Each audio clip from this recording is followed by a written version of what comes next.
Hey, everybody, welcome back to Movies You Missed podcast. This is episode 66. How's it going today, V? Bonjour, mon ami. Oh, that's right. We're French today. That is all the French that I know. I wouldn't have attempted it, so congrats on doing that. That was fantastic. Thank you. Gets me more in the mood for these feature films that we're going to discuss from a different country today. Gotta admit, John, I was a little nervous going in. I thought I might butcher the accent. Oh, no, it was all right. But again, I'm a white American, so if we were next to a person from Paris or France in general, who knows what they would think.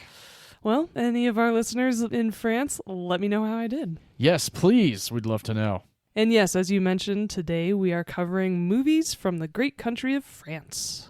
Yes, I've been once. I enjoyed it very much.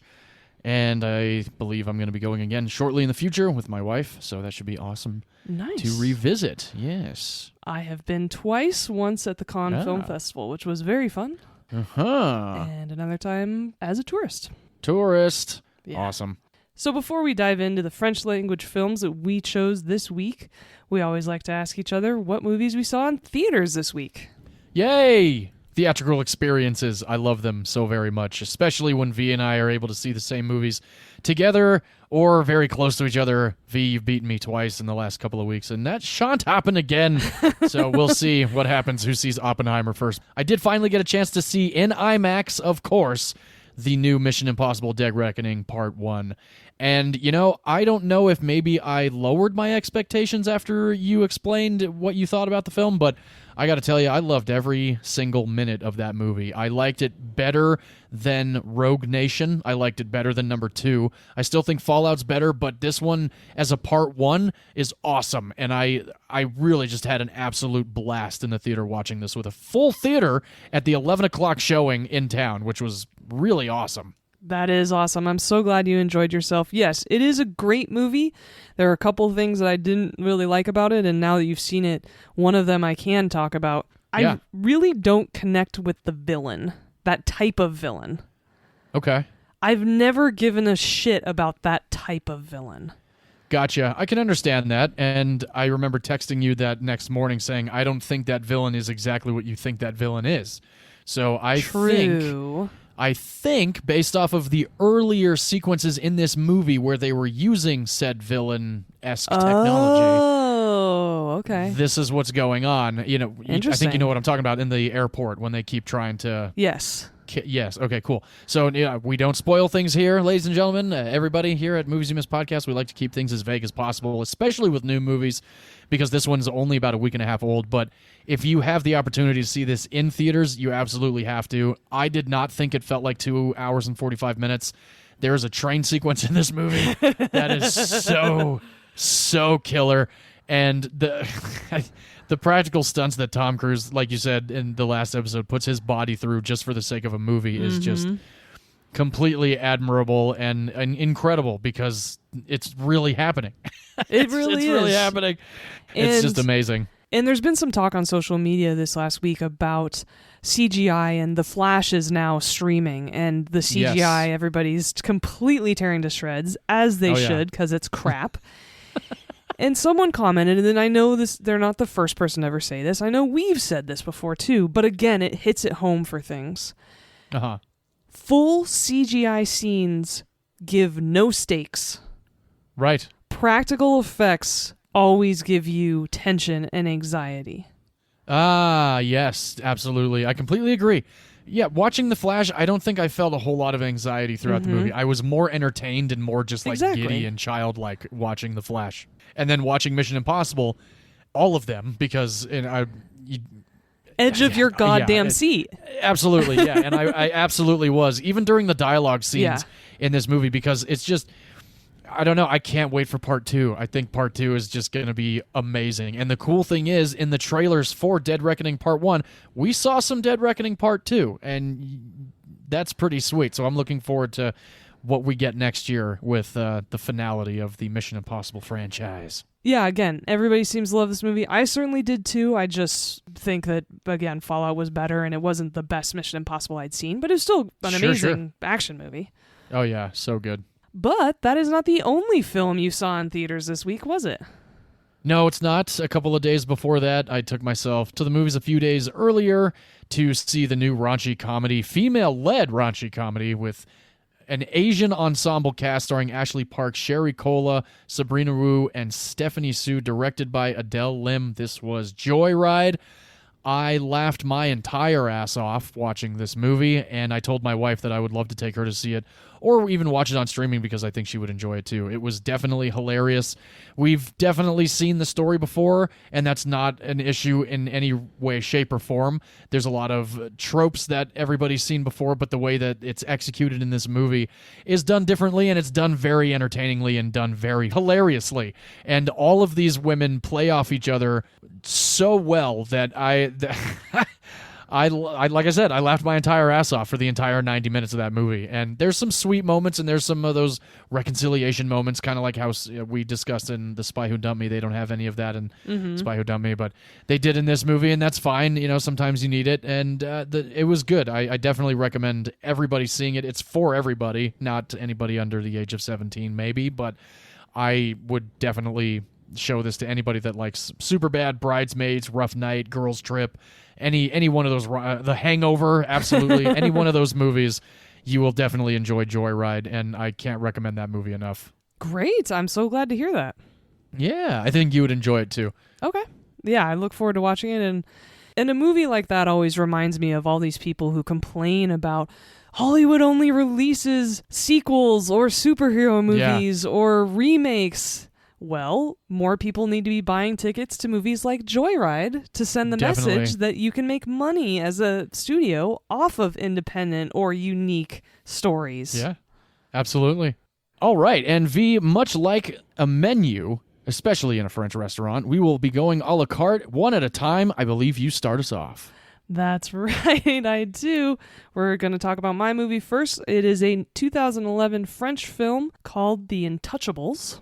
Yes. I believe you had not seen it before. Is that correct? That is correct. Had not seen it. And this was actually remade into an American English language film starring Kevin Hart and Bryan Cranston called The Upside. Which I also did not see. Well, now you don't need to watch it because the original is better. Oh, I can only imagine so. I texted you that, I believe, about halfway through this one, being like, I don't think I even need to see the remake. Exactly. I don't know, it just was unnecessary. Well, as we talk about, there are so many times where the original is still superior to any remake. So yes, this is the French original. It is in the French language, so I did watch it with subtitles on. Yes. And it's based on a true story. That is pretty awesome. I think so too. This is the real-life story about Philippe Pazzo de Bourgeot, who was paralyzed in a paragliding accident in 1993. Terrible. Which is actually a little bit poignant for me because one of my best friends, David, was injured very severely in a paragliding accident a few years ago.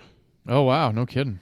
Yeah, he lost most of the use of his elbow and his heel drove through his foot. He was really messed up and had a bunch of surgeries because of it. And I'm really glad he is as okay as he is now. And I now understand how dangerous that sport can be. Fucking A. That's brutal. Yeah. Oof. And so Philippe is a very lucky man because of the fact that he was born extremely wealthy. Oh, good Lord, was he ever? Yeah. And so because of his means, he's able to hire a live-in care person for him. Mm-hmm. And he's gone through multiple and is pretty depressed at this point in his life. You know, he was a very vigorous man in his early 40s. He was very successful, but also just, you know, he was paragliding, so he did a lot of really action-oriented things, very able-bodied things, and so the type of person who really feels like they're in hell when they become a quadriplegic. Oh, I can't even imagine. Yeah, which is someone who cannot use all four of their limbs. Paraplegic is someone who has use of their upper body, including their arms. A quadriplegic has lost use of it to some extent in all four of their limbs. He goes about interviewing new caretakers, and in the waiting room of his mansion in Paris. Definitely a... was it palatial? Palatial. I was just going to use that word too. Yeah. And there's a man waiting who is very impatient, very unlike all of the other applicants, who, by the way, are all men. Yes. But all the other applicants are these very buttoned up white men who seem a bit stuffy. And yeah, oh my gosh, I like this whole part. Yeah, and this guy and his name is Driss in this movie. He's got jeans and dirty sneakers on, and he's pacing back and forth, and he just looks really impatient, and you're like, what the heck is this guy doing here? And he's also black. He finally maneuvers his way into the room with Philippe and one of his assistants, and he says, hey, can you just sign this paper? I'm looking to get benefits from the government, and I have to show that I actually applied for jobs. Just sign that, I'm not a fit or whatever you want to say, but just so I can get my benefits. And there's a couple minutes where Philippe and Driss are talking, and they go back and forth, and Driss absolutely has no pity for this man. He is talking to him straight and just seems to talk to him like a real person. Mm-hmm. There's starts to be a little bit of a smile at the corner of Philippe's mouth as Driss leaves, and he tells Driss, he's like, hey, come back tomorrow, I'll have all this paper signed. And Driss is like, great. And he goes home, and it shows his family that are lower income. They live in kind of the projects of Paris. Mm-hmm. It also turns out that he stole something from Philippe's house. Yeah, right. The next morning, he goes to pick up his paperwork, and one of the household staff of Philippe's actually just starts giving Driss a tour of the house. And, oh, this is where you'll sleep, and this is what you'll be doing. Driss is like, what the hell are you talking about? And she's like, well, he said that you've been hired. And he's like, no, I haven't, and I'm not going to do this. And he gets thrown into the middle of being a caretaker for Philippe. Mm-hmm. Which is a very fun sequence of scenes with everybody trying to train him on what to do. And of course, it's some of these menial tasks like feeding him, but then there are the more intimate tasks of like helping him to go to the bathroom and bathing him. And he's like, I'm not doing any of this. But what keeps him there is Philippe saying, I bet you can't last 2 weeks. Mm-hmm. And Driss goes, I'm sure I can do this for more than a month. And so they start to have a bit of a camaraderie going and really egging each other on. And things start to move forward, and Driss starts to get a handle on things. And of course, he makes mistakes. And there's one point where he puts Philippe in his wheelchair and turns away, and Philippe hadn't been strapped in, and he starts to fall. Yeah. Just little things. And Driss answers the phone, and he goes, here, it's for you, and hands it to Philippe.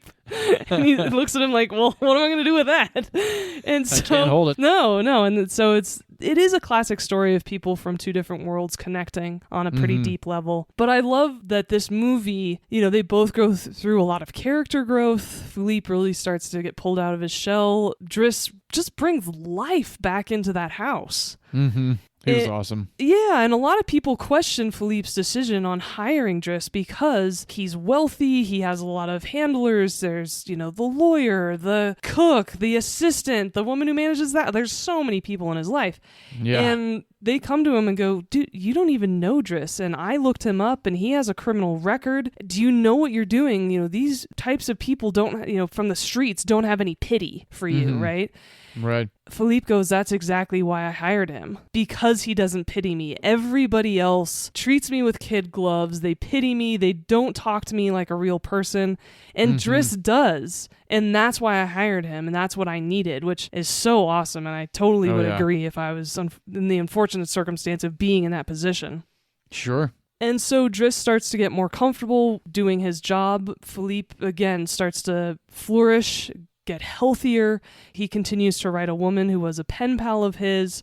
And it's just... Yeah, I remember that. Yeah, and it's just a blossoming of a really beautiful friendship. And there's a part in the movie that I love that because they're from totally different worlds, Philippe has this birthday party. And of course, it's this very stuffy black tie birthday party with a string band and, very quiet and honestly just boring and hors d'oeuvres being served, no real meal, and the bottle of champagne being popped every 10 minutes, and completely get the stuffy thing. It's like in Titanic, when Cal is like, oh, it's business and politics, nothing that would interest you, Jack. It's just like you can smarmy. Fuck off. We're gonna go count our new dollar bills. Light our cigars with money. Yes, bullshit. Exactly. And the nice thing is Philippe even admits it. He's like, we bore each other to death every time we have this party, which is true. And so what Driss does is say like, hey, let's get some proper music in here. And he had said previously, I'm not into classical music. Your music taste is terrible. And Philippe's like, no, classical music's great. And there's basically this riff off that happens, which is so fun. And Philippe has the orchestra play all these different classical pieces, which are very famous, and several of them are some of my faves.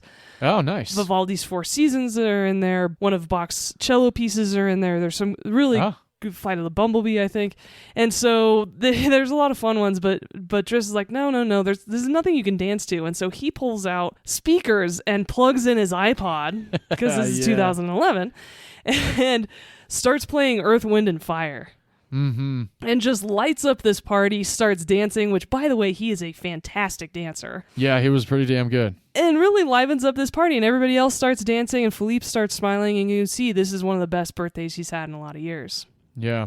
And it follows this story of their friendship, and they start doing more things together, and Philippe starts living life again, and it's really just this beautiful friendship. And one of the reasons I love this movie, and I've only seen it a couple times, but one of the reasons I really love it is that it's not cliche at all.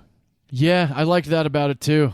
It was very fresh and very, very new. Right? There isn't manufactured drama. There's no Hollywood injections of like bullshit love stories or trauma that need to be thrown in there, or even the ending is a bit surprising, because you think like, oh, something, very dramatic's going to happen in the end, or some bullshit, right? And I really love how it's just this story of two friends who come from very basically opposite worlds, and how that friendship came to be. And it being based on a true story just makes it all the better. Oh, definitely. Yeah. Very good movie. I remember texting you when it ended, and I was like, that was a damn good movie. And I like I said earlier on, I probably will not watch the remake.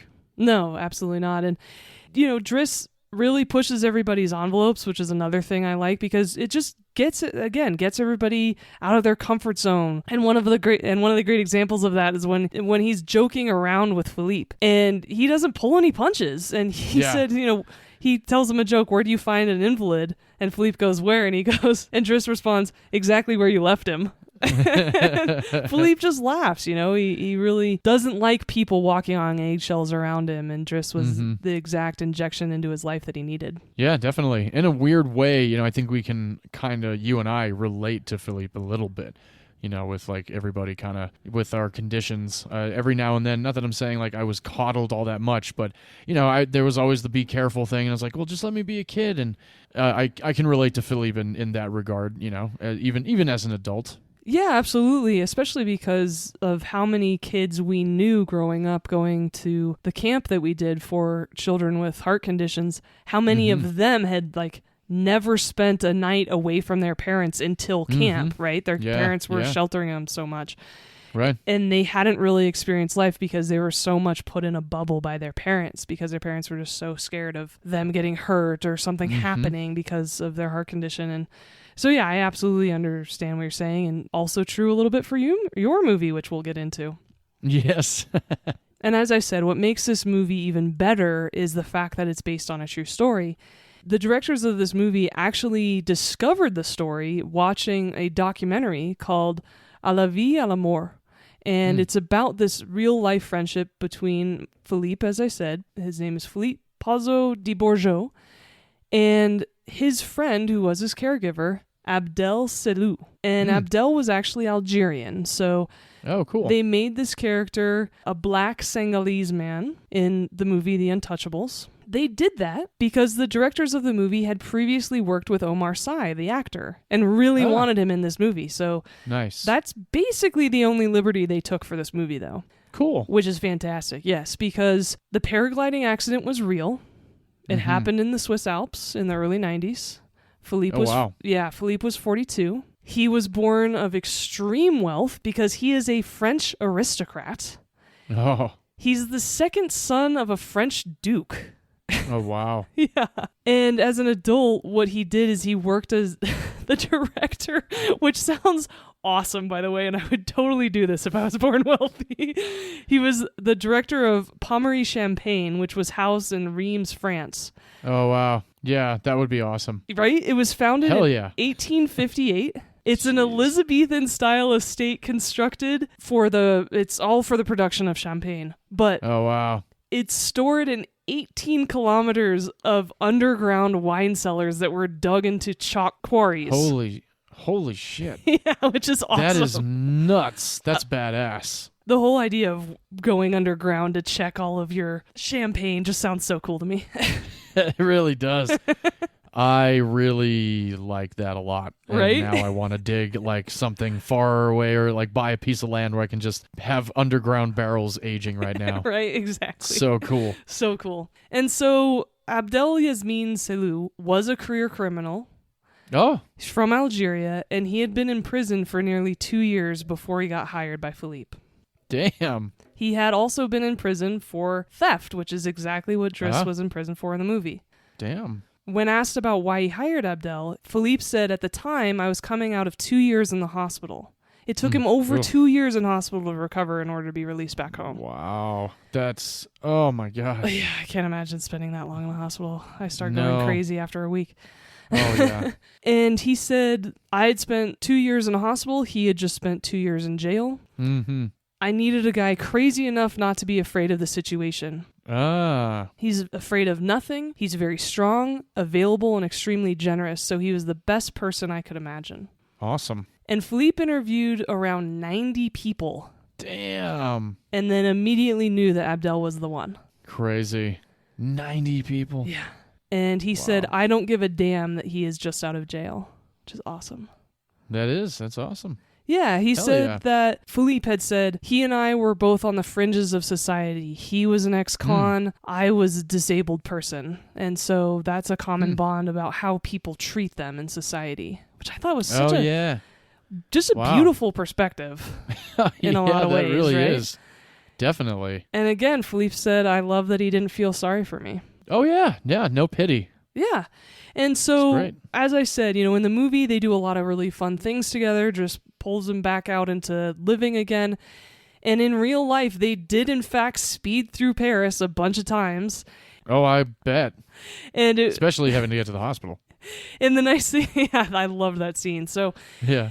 The only difference was that in the movie, it was a Maserati, whereas in real life, it was a Rolls Royce. Oh my gosh. But they would speed through Paris until the police pulled them over, and then with Philippe's help pretending to be sick, they would get out of it by saying, I have to drive him to the hospital, he's having a seizure. Oh my God, that is so amazing. And oftentimes they would in fact get a police escort. No way.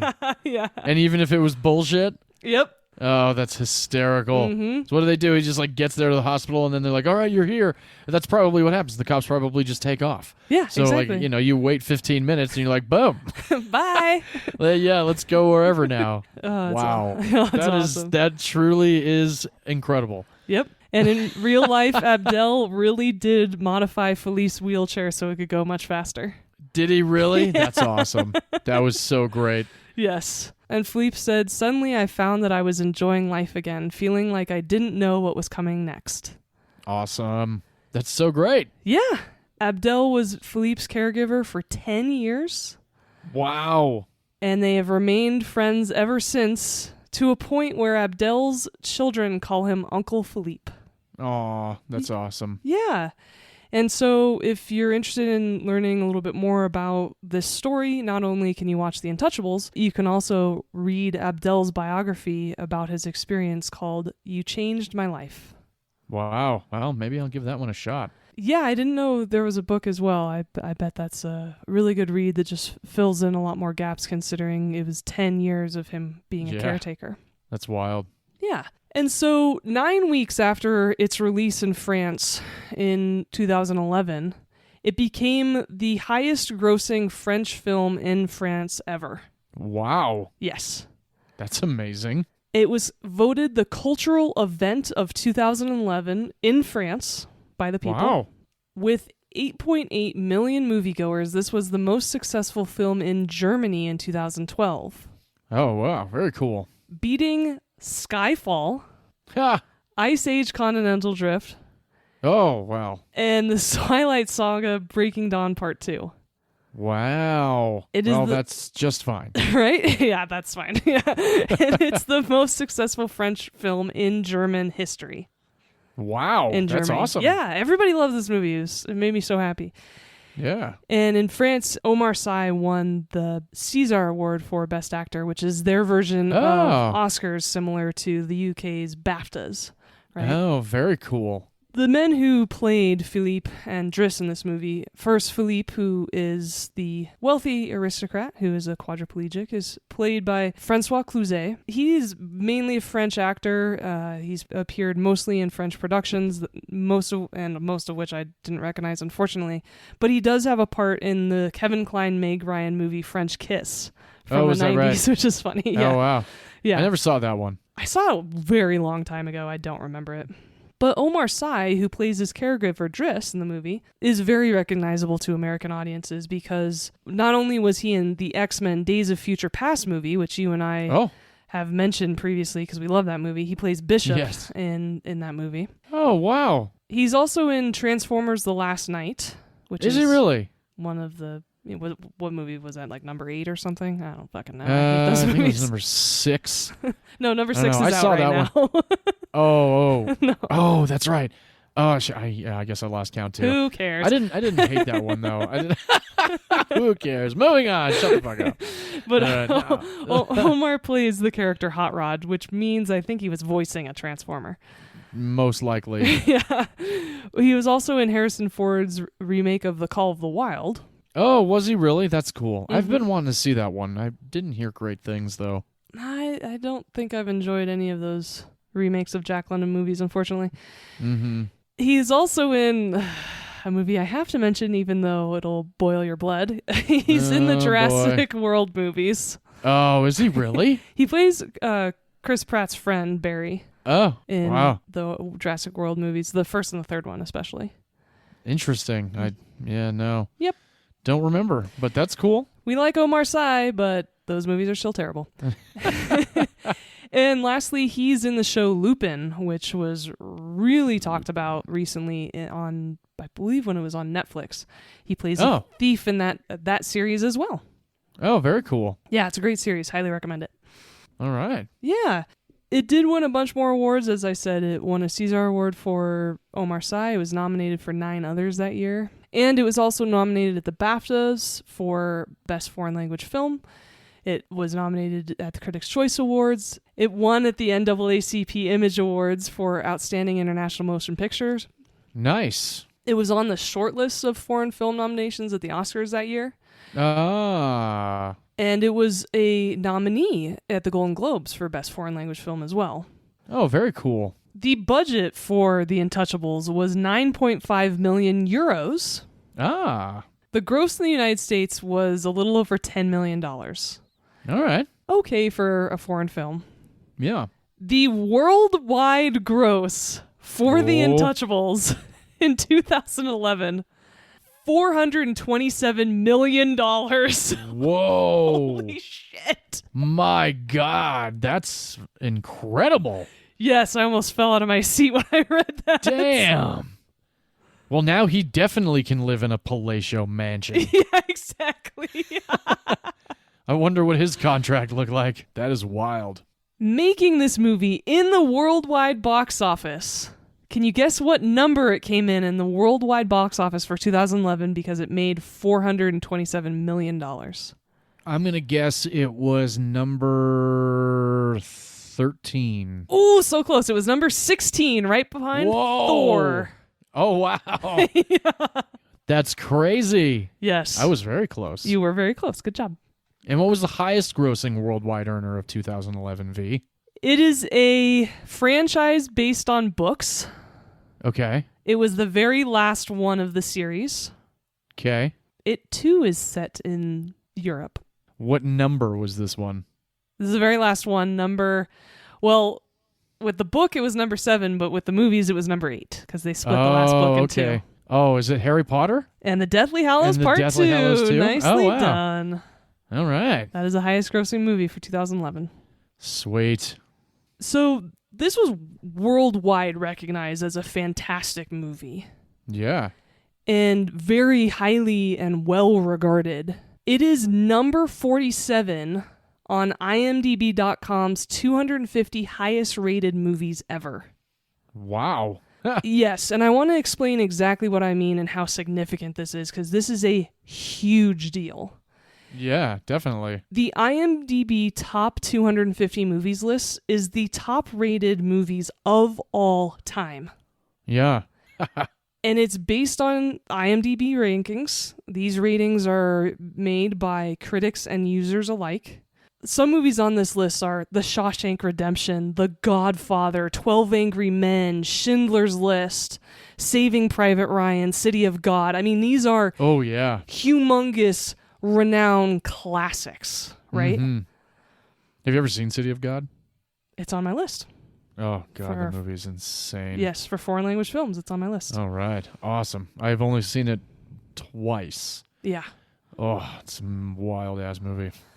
It is wild. And so on this list, this monumental list of basically best films ever made. The Intouchables is number 47. That's pretty badass. Yes. Congrats to them on that. And, you know, that list does evolve over time as well, but not to say that movie's ever going to change its position, but it could get higher than that. You know, who knows? Yeah, absolutely. So that is The Intouchables. It is my favorite French language film that I've ever seen. Highly recommend it. And you can watch it right now for free if you have an Amazon Prime account. Indeed. And I'm so glad you liked it too. I did very much enjoy it. I laughed my ass off. It was very entertaining. And like you said, it was a good human story and a good story about friendship. And the fact that he was with him for 10 years is insane. So I might have to look up that book after I read the 14 that I have that I still need to read. It's always fun to add books to your to-read list. That is very true. So film 1 is done, and now we can move over to 2. Yes. On the list today. Sounds good. All yours, John. Merci beaucoup. Oh. Here we go. You sound you sound like Lumiere from Beauty and the Beast. Oh yeah. Oh gosh, I do love that character. It's so crazy that he's voiced by one of the guys from Law and Order, like later on in life, you know. Oh, Jerry Orbach was fantastic. There it is. I could never think of his name. Him. But yeah, it's like, how is he the voice of Lumiere? He was a fantastic theater actor and a very gifted singer.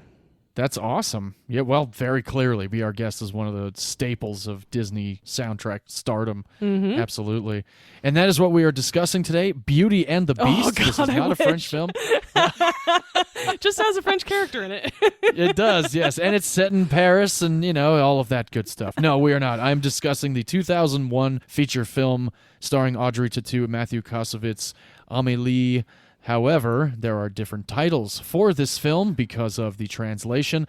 The original French title is Les Fabuleux Destins d'Amélie Poulain, translating to The Fabulous Destiny of Amélie Poulain, or on the DVD subtitles, Amélie from Montmartre. And once again, you pick a movie with a long-ass title. Yes, indeed. I know. It just happens that way naturally. Now, in the credits for Amélie, we find out that the scenario is written by Guillaume Laurent and Jean-Pierre Jeunet. The dialogue is written by Guillaume Laurent. This film is set throughout the 90s and actually more so set in 1997, but that's when Amélie is actually an adult and on her own. But the way that we are introduced to Amélie and her parents, I think, is a fantastic sequence of exposition. I'm a major fan of this film, and Vee, I'm interested because you haven't said anything yet. Normally, you let me know with me after mentioning the title if you've liked the movie or not. You haven't said anything yet, so I'm getting a little worried. That is correct. I have not said anything yet. Okay, cool. Well, I guess observation confirmed. The film opens up with exposition on Amélie's parents, and we find out that they're just two very eccentric people. That her father is a doctor. He's also of the mindset that Amélie has a heart condition because when she was young, he never really gave her hugs or anything like that. He wasn't very affectionate, so when he would give her a checkup at home, her heart would just beat like crazy, and he would think that she has a heart defect. So he actually kept her home from school and to be homeschooled by her mother. So basically, she's isolated now as a child growing up with her two parents that are just very different people, and she delves into her own imagination and makes friends, with the imaginary creatures in her garden. And so this snapshot back into her young life really gives us a lot of exposition as to why she's such an awkward child. And unfortunately, she is witness to a very traumatic event as a child as well, which changes her father even more so. And he just becomes very, very closed off, as more so than he was before. So it's 5 years later, Amélie has left the house. She is now working as a waitress at the Two Windmills in Paris. She lives in a very old building with a lot of very, very fascinating tenants. And we find out this film is now set in 1997. And I love this movie because there's literally every personality put to screen in this movie. Yes, absolutely. A lot of really quirky people. Yeah, definitely. It's 1997. Amélie is getting ready for bed, and she's got the TV on, and she hears over the television that Lady Diana has died in Paris. And now, if anybody that is over 30, short from 40, beyond 40, remembers this day in 1997, because I sure as hell do, when Lady Diana was killed in Paris. In the midst of her finding this out, she drops the cap of her perfume bottle, and it rolls along the floor and smacks into the tile on the wall, and this tile comes loose. So she goes to pick it up, and she ends up digging through this tile into the wall, and she finds this little treasure box of a photograph and a couple different toys from several decades ago. And she wants to find out who lived in her apartment, who may have left this behind, and if she can return this, box of treasure to this person. So now Amélie, of course, wants to find out who was living in her apartment in the 50s, all these decades ago, and if she can return this box to this person, then she would definitely be very happy with herself. And I think that that's great, because I also have not yet mentioned that this film has a narration, which is, I think, very entertaining. I think it really brings you into the story, especially when Amélie responds to a lot of the questions that the narrator's asking, or, like certain moments that the narrator either finishes a sentence or something, and she kind of is like, oh, like she's definitely in on the joke. This movie actually breaks the fourth wall just a few times, only with Amélie, so that's kind of fun. This movie's really in her world. Yes, it certainly helps you understand what's going on. Yeah. That's true. It's kind of like with Coraline, like we discussed not too long ago, how Wybie was created for the fact that Coraline they didn't want her to be talking to herself. So there's definitely a good use of the narration in this movie to move the plot along and give us more exposition as to what is really going on in Amélie's head, which is another cool thing about this movie. In her search for finding this occupant of her last apartment, she meets several characters that live in her building that she actually has never met before. We end up finding out that one of the women occupants down below is a very depressed woman that has maybe not had a visitor in a long time. Then we meet this older gentleman. He's like the glass man, if you've ever seen Unbreakable, kind of like Samuel Jackson's character. Like, he can't really go outside. He's very fragile. He lives in his apartment. He hasn't left his place in however many years, and he has to have everything cushioned in his house and all of his food brought to him. And Amélie ends up actually developing a very sweet relationship with this older man, because he's a painter and she really appreciates art and painting and stuff like that. So again, this movie just has so many fun characters and so many human characters that that's another reason why I've been in love with this movie for so many years. So Amélie is finally able to track down the occupant of her flat and figures out a way to return this lost treasure to this old occupant. She ends up saying to herself, if I return this and he is happy about my returning this, then I'm going to be a do-gooder. I'm going to make people happy. I'm going to live a very sunny disposition of a life. And if he's not, then fuck it, Kind of sliding doors like.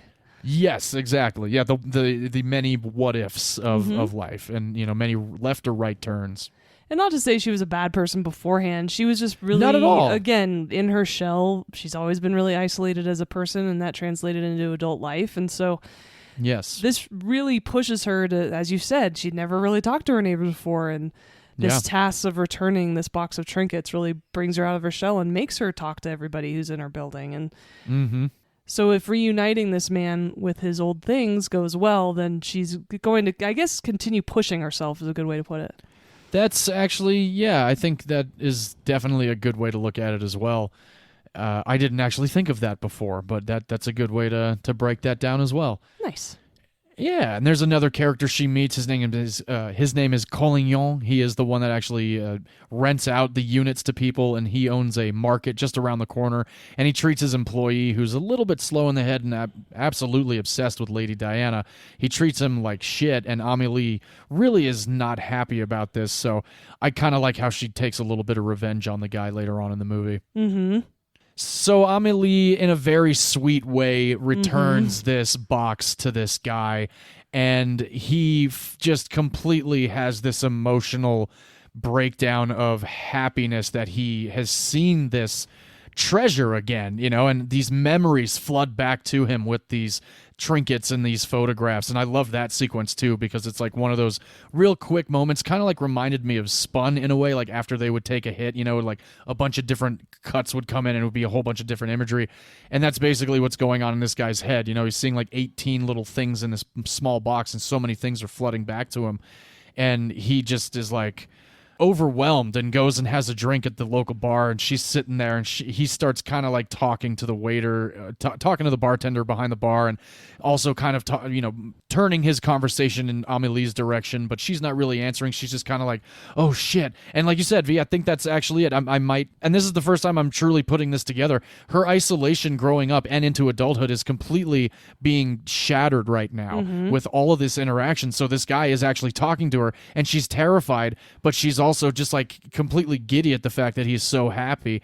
So the next sequence is my most favorite. She leaves this bar elated inside, just completely happy, ready to change somebody else's life. She comes upon a blind man that's trying to cross the street, and she grabs his arm and she takes him across the street, and the entire time that she walks him through this portion of town, she narrates what is going on in the windows of the shops, and the kids that are eating their lollipops, and the babies that are laughing and crying with their parents, and then she leaves them at the bottom of the stairs, and the way the camera follows her up the stairs and then comes back down on this guy, he just becomes completely overjoyed with light from the inside. And the way they use special effects in this movie is really, really cool. Yes, and at first I was like, wow, that's really rather presumptive of her knowing where he needs to go. But I then remembered that she'd seen him at the train station before and knew that was where he needed to go. And I was like, oh, that's nice of her. Okay, so this is her paying it forward. Yes, there it is. That's pretty funny. So after this moment, she is in the train station. She comes upon a photo booth, and there's a guy digging under it. And at one point, they meet eyes, and she ends up kind of having a bit of a, oh my gosh, this guy is incredibly handsome type of a moment. And we learn about this guy through more editing and exposition. And the rest of the movie is Amélie trying to track him down, because when she sees him a second time, he drops something very important to him, and she tries to come up with a whole bunch of different scenarios in her head of how things can go if she returns it on a good side and a bad side. And her social anxiety is definitely coming more to the forefront, and she's having to break out of her shell and meet more people, and just have her own investigation through Paris. And beyond that, and her meeting all these new people, there are moments where she goes back to visit with her father, and those moments are some of the more hilarious of the movie, because her father has a garden gnome that he actually had to put away in the shed because his wife hated it so much. So when she died, he built a little shrine to his dead wife and thought that maybe in death she could reconcile with this gnome. So he puts the gnome next to his wife's urn on the little shrine that he builds her in his garden. And we come to find out also that he and his wife wanted to travel, but with Amélie's quote-unquote heart condition, they never could travel. So what does Amélie do? And this, I think, is fantastic, because I'm sure a lot of people would remember this reference when I get to it. Amélie takes the garden gnome and gives it to a friend of hers that's a flight attendant, and also gives this flight attendant friend a Polaroid camera and her father's address. So she starts sending photos to her father of the gnome being in New York and in Paris and in Russia. Now, does anybody remember those Travelocity commercials? Yes. The inspiration for was this movie. No way. Oh, yes. Way. Awesome. Oui. I thought that was so great because those commercials were hysterical so many years ago, and now we're gonna have to put some on on our social media. We'll have to put one on Twitter or something like that so people can see what it is, because this shit was so funny. And every time he keeps getting these Polaroids from the gnome, he's just like, he's in Moscow, he's in New York. I just don't understand him. And Amelie's like, he's out for a new life, Dad. He's living, he's on an adventure. Like, why don't you try one? And that's Amélie, which I love this movie. I did not see it in theaters. I really wish I had, but I did not. I will get into some trivia in a minute. But V, I'm very curious. You've been awfully quiet. What's your take on Amélie? Well, you said it was sweet, and that is very true. I just think it was too sweet for me. Oh, really? Gave me a bit of the toothache. Yeah. Here's the thing. That's funny. I did not like this movie, but I understand why other people would. Oh, interesting. I don't think it's a bad movie. Sure. It's just really not my cup of tea. Okay. I think is a lot like a Coen Brothers movie or a Wes Anderson movie. If any of you are fans of those filmmakers, you should totally watch Amélie. Wes Anderson took all his inspiration from this movie. Probably that, as we say, one trick pony. But yes. It just was too quirky.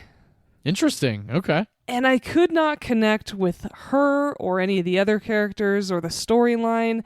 And I just couldn't get into it where I did not give a shit about what happened to any of them. Wow.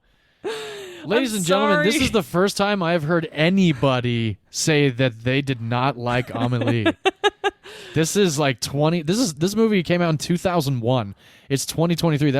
I've been watching this movie for at least 17 years. That's a long time to go. Almost 2 full decades I have shown this movie to so many people, and this is the thanks I get. So what you're saying is maybe it's me? No, not at all. Not at all. No, it's totally fine. If it's too sweet for you, I completely get it. No, it's definitely a sweet movie. I don't think it's too sweet, but back when I first saw this movie, I don't know, it hit me, and it still does. I'm just a fan of it, and I can appreciate your take on it. I'm not too upset. Well, the nice thing is I didn't hate it. I would recommend it to people who I think like this type of movie, like my mother, my older sister Amber. I know my mom loves this movie. Oh, okay. She's already told me about it. She was so excited that you had picked it, and then I watched it and I was like, whoops. Yeah, well, Susan and I can talk about it then. Exactly. And she'll enjoy this episode because the trivia is actually pretty cool for this movie. Good. And so look, it's about time we disagreed on a movie. It's been a while. That's actually that's true. It's been a very long time. Yeah, and I mentioned that like 2 or 3 episodes ago, I think. Yeah. So and like you said, I guess we're due. And unlike Monkey Bone, I didn't hate the movie, and I certainly would not caution people against it. Sure. I just couldn't get into it, and it's so funny because watching it, I was like, these people are so quirky, and them getting along in life and being supported by other people or being accepted by other people. I was like, that's not real life. That doesn't happen. I'm like, wait a minute. I suspend my disbelief many times in movies. I watch comic book movies. How can I not get into this? And it was just too sweet. I just couldn't. All right. No, that's okay. That's totally fine. Getting too cynical in my old age. I guess so. But you're going to have to sit through some trivia. No, that's fine. I'm always that. happy to hear how a movie was made, so no worries. Awesome. The production of this movie took place in May of 2000. It was supposed to be wonderful weather, but of course it wasn't. They were struck with 20 straight days of rain, and they had to work with what they had, unfortunately. So the scenes that are rainy are not done for the movie. Oh, that makes sense. Completely authentic rain from the sky. The digital enhancement for the movie, the color grading especially, a lot of greens, a lot of reds, a lot of yellow, a lot of very interesting rustic kind of oversaturation. Yeah, and that comes from the fact that we're in Amélie's world, and everything is definitely just a little bit different than it would be to somebody else. And that kind of color grading and idea comes from a Brazilian artist named Juarez Machado. The director of photography, Bruno, and Jean-Pierre Jeunet on this movie were both big fans of his, so they wanted to incorporate a lot of his colors into this movie. And I thought that they did that very well, especially in the subway station and in the wide shots of the either two windmills or the market outside on the corners of the street, like, kind of almost black and white on the left and right, and then interesting different colors right dead center in front of you. It's a very vibrant movie. Yeah, very. I actually would love to get this in 4K because I watched my DVD copy and I could do with a 4K release on this one. Every day before production, everybody on the crew, including the director, would clean up every bit of trash and debris around the set that they were going to shoot in because they wanted the world to look as clean and pristine as possible because that's how Amélie viewed the world. I honestly thought that the exterior scenes in front of the two windmills was on a soundstage. Oh, really? Oh, wow. Yeah. It's cool that it's a real corner of Paris. Yes. There are definitely some soundstage scenes in this movie, more so the interiors of the apartment building and whatnot. But majority of this movie was shot on location all over Paris, France, which is really awesome. Cool. Yeah. Jean-Pierre Jeunet actually started collecting ideas and stories for this idea of a movie in early 1974 up until he started writing the screenplay. And it's semi-autobiographical as well, based on a lot of his life growing up. Huh. Yeah, very interesting. Yeah. He also storyboarded just about every shot of the movie and did that with a lot of high-8 video cameras where you would be able to take a digital photo while recording, so you could print out the digital photo and stuff like that. Very 2000, 2001. I was watching the making of this movie, and they're holding the little camera it's got the mini DV tape or the high-8 tape, and I'm just like, man, that really brings me back to freshman year of high school. There's in the opening sequence of this movie, after we are introduced to Amélie's parents, there's a shot of a woman's pregnant belly growing over the course of 9 months. That is actually from a short film called 17 Seconds to Sophie by this filmmaker named Bill Cote. He ended up winning the Shorts International Film Festival in New York in 1998 for this movie. And for that sequence and short film, he ended up setting up his camera in his living room and every day taking 2 frames of film for 9 months until his daughter was born. That's a cool way to document that process.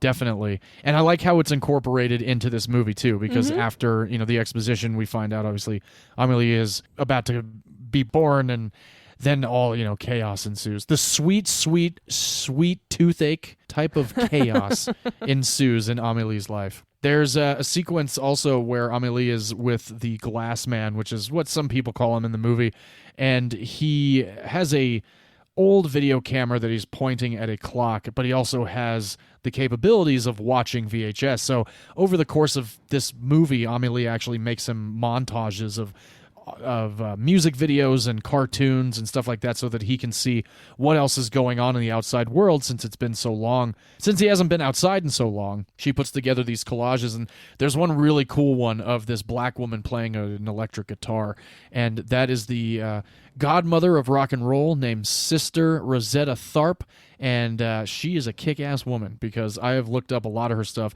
I usually do after watching Amélie every time, and I'm just like, hell yeah, what a kick-ass woman. Almost like Ma Rainey, but Ma Rainey was more blues. Yeah, she was more on the rock and roll side, and she could fucking wail on a guitar. Nice. Hell yeah. What was her name again? Sister Rosetta Tharpe. Awesome. I want to see if she has anything on Spotify. Oh, they might have released her stuff. It's definitely worth checking out. Yeah, if they've uploaded any of it, that'd be great. I completely agree. So a little bit about the cast and the director. I've mentioned Jean-Pierre Jeunet before because of Amélie here and A Very Long Engagement. I love both of those movies. He's also the director of a movie called Delicatessen from very early 90s and another film called City of Lost Children. Those are both supposed to be great. I have not seen them, but I have seen Amélie, A Very Long Engagement, Alien Resurrection, and a film called Micmacs, which is a very, very quirky type of a movie that my father and I actually saw in theaters many years ago. Definitely worth checking out. Audrey Tautou, the namesake of this film, Amélie, she's been in a whole bunch of stuff, including American Fare. I'm sure a lot of people would recognize her if you've seen The Da Vinci Code or Angels and Demons or anything based off The Da Vinci Code. I think there was like 3 or 4 movies. Yeah, but she's not in all of them. Oh, is she not? Oh, I thought she was in like the first 2. I think she's only in the first one. Okay, well, she's in the first one. Absolutely zero chemistry between her and Tom Hanks.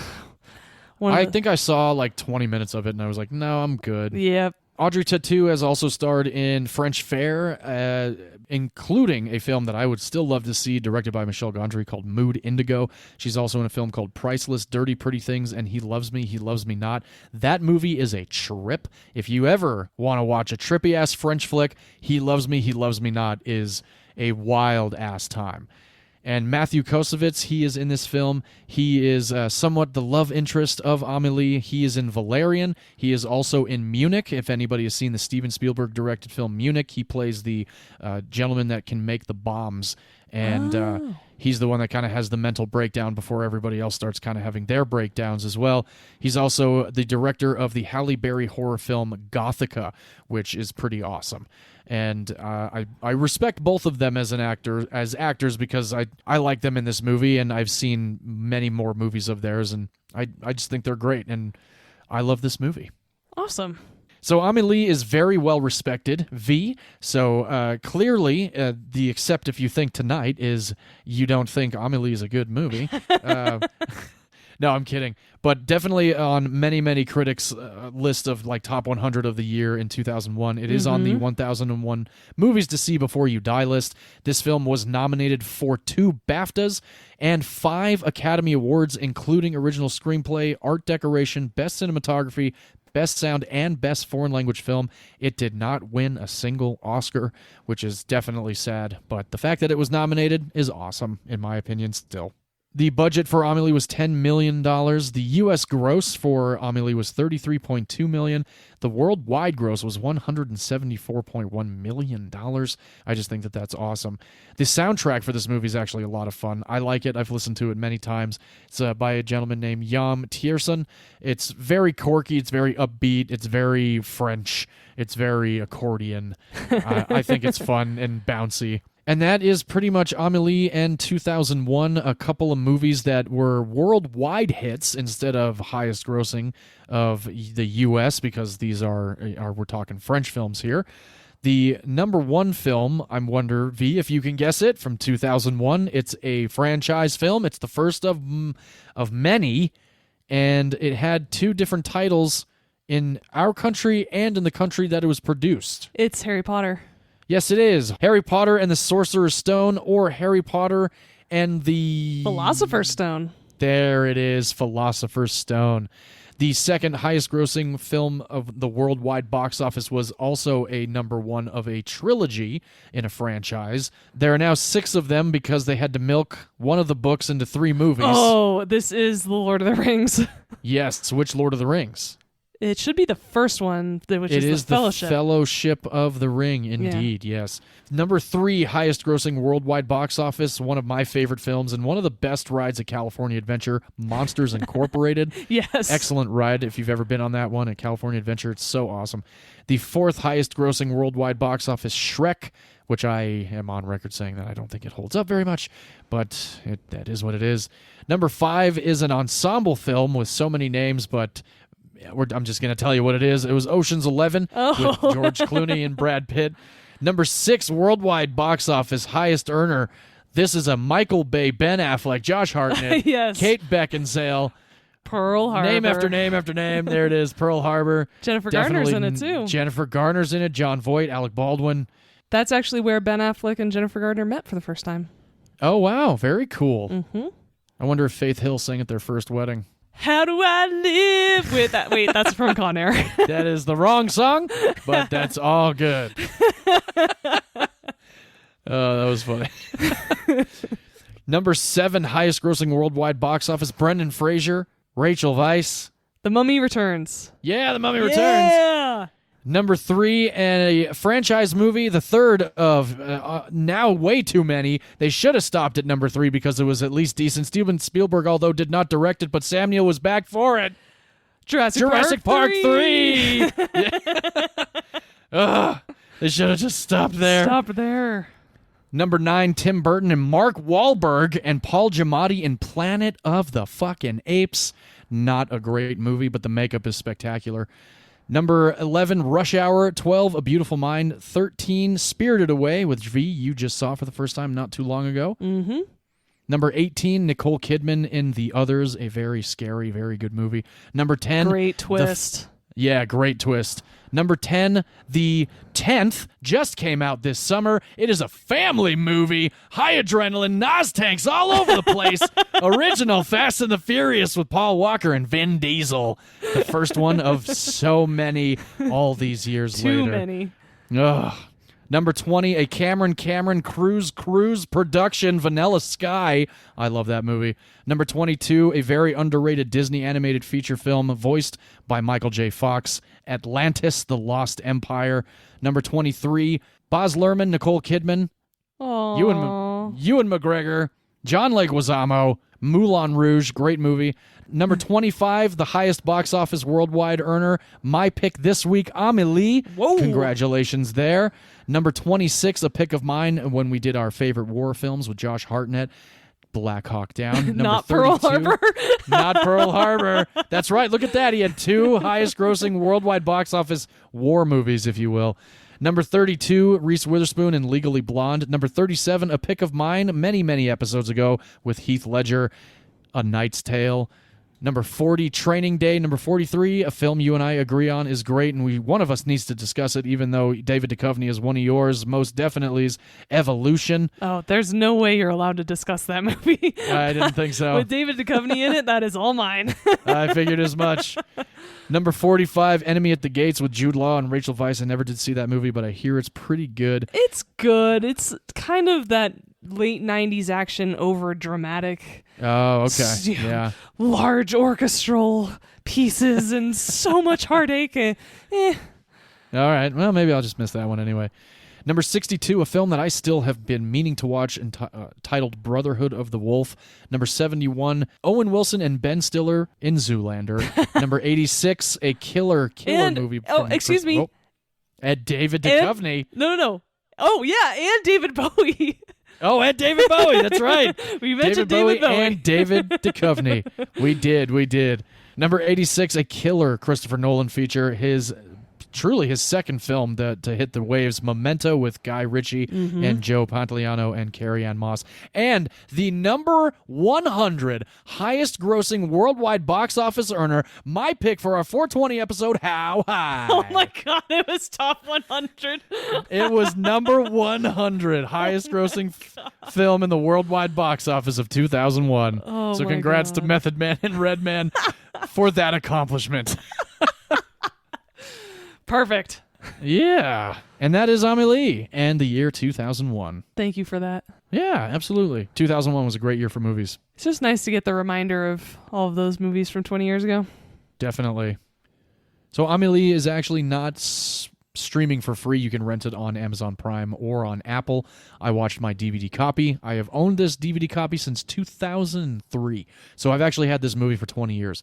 And I haven't watched it since 2020, so it was good to revisit it. Nice.